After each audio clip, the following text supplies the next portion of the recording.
आज का वचन, पहला पाठ एजेकिएल नबी का ग्रंथ, अध्याय 34 पद संख्या 11 से 16। क्योंकि प्रभु ईश्वर यह कहता है, मैं स्वयं अपनी भेड़ों की सुध लूंगा और उनकी देखभाल करूंगा।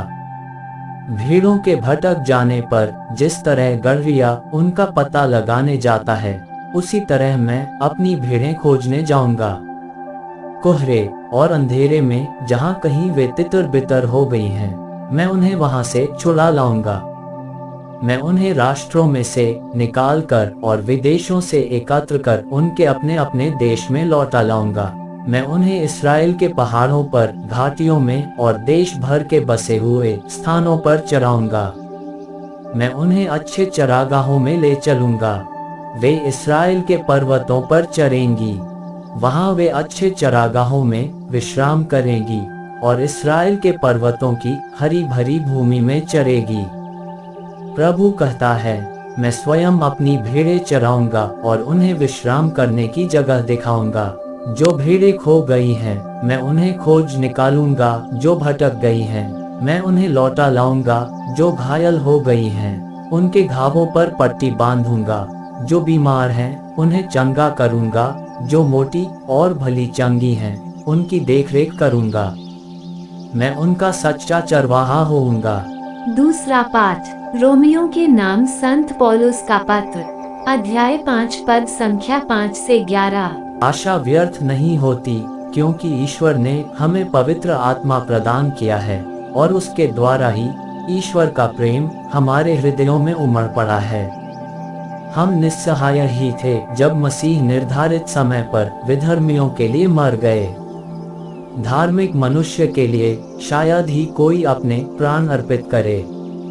फिर भी हो सकता है कि भले मनुष्य के लिए कोई मरने को तैयार हो जाए, किंतु हम पापी ही थे जब मसीह हमारे लिए मर गए थे। इससे ईश्वर ने हमारे प्रति अपने प्रेम का प्रमाण दिया है। जब हम मसीह के रक्त के कारण धार्मिक माने गए, तो हम निश्चय ही मसीह द्वारा ईश्वर के दंड से बच जाएंगे। हम शत्रु ही थे जब ईश्वर के साथ हमारा मेल उसके पुत्र की मृत्यु द्वारा हो गया था, और उसके साथ मेल हो जाने के बाद उसके पुत्र के जीवन द्वारा निश्चय ही हमारा उद्धार होगा। इतना ही नहीं, अब तो हमारे प्रभु ईसा मसीह द्वारा ईश्वर से हमारा मेल हो गया है। इसलिए हम उन्हीं के द्वारा ईश्वर पर भरोसा रखकर आनंदित हैं। यह प्रभु की वाणी है। सुसमाचार संत लूकस, अध्याय 15 पद संख्या 3 से 7। इस पर ईसा ने उनको ये दृष्टांत सुनाया, यदि तुम्हारे 100 भेड़ें हो और उनमें एक भी भटक जाए, तो तुम लोगों में कौन ऐसा होगा जो 99 भेड़ों को निर्जन प्रदेश में छोड़कर न जाए और उस भटकी हुई को तब तक न खोजता रहे जब तक वह उसे नहीं पाए।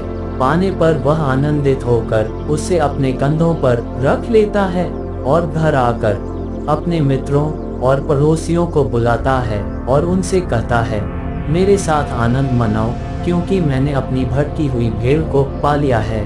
मैं तुमसे कहता हूँ, इसी प्रकार 99 धर्मियों की अपेक्षा जिन्हें पश्चाताप की आवश्यकता नहीं है, एक पश्चातापी पापी के लिए स्वर्ग में अधिक आनंद मनाया जाएगा। यह प्रभु का पवित्र सुसमाचार है।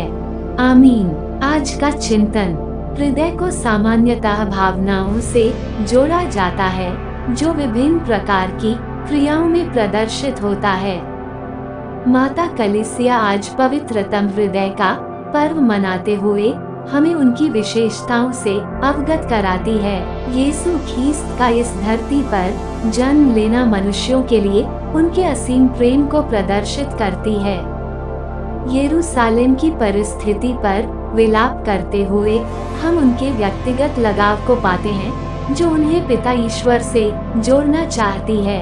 त्यक्तों, नीचों और बीमारों को चंगा करना दुख में पड़े लोगों के प्रति उनकी असहाय करुणा प्रदर्शित करती है।